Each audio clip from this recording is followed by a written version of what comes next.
ప్రతిపాదిత హైదరాబాద్ చెన్నై హైస్పీడ్ రైలు కారిడార్లో నకరికల్ అసెంబ్లీ నియోజకవర్గాన్ని కూడా చేర్చే విషయాన్ని పరిశీలించాలని భువనగిరి ఎంపీ చామల కిరణ్ కుమార్ రెడ్డి కోరారు. ఈ మేరకు కేంద్ర రైల్వే మంత్రి అశ్విని వైష్ణవ్ను ఢిల్లీలో కలిసి వినతిపత్రం అందజేశారు. హైదరాబాద్ చెన్నై బుల్లెట్ రైలు కారిడార్లో నకరికల్ను చేర్చాలని భువనగిరి ఎంపీ చామల కిరణ్ కుమార్ రెడ్డి కేంద్ర రైల్వే మంత్రి అశ్విని వైష్ణవ్ని కోరారు.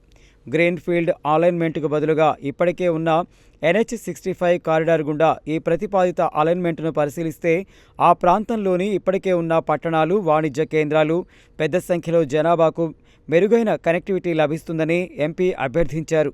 అందువల్ల ఈ కారిడార్ను కొత్త మార్గంలో కాకుండా ఇప్పటికే ఉన్న NH-65 మీదుగా మళ్లించడం వల్ల నకరికల్ ప్రజలకు, అలాగే విస్తృత భువనగిరి పార్లమెంటు నియోజకవర్గ ప్రజలకు ఈ ప్రతిష్టాత్మక హైస్పీడ్ రైలు ప్రాజెక్టు ద్వారా అధిక ప్రయోజనాలు చేకూరుతాయని శ్రీ చామల కిరణ్ కుమార్ రెడ్డి స్పష్టం చేశారు.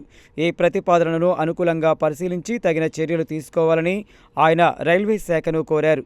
ఈ సమావేశంలో Nagar Kurnool MP Mallu Ravi, Zaheerabad MP Suresh Shetkar, Peddapalli MP గడ్డం వంశీకృష్ణ తదితరులు పాల్గొన్నారు.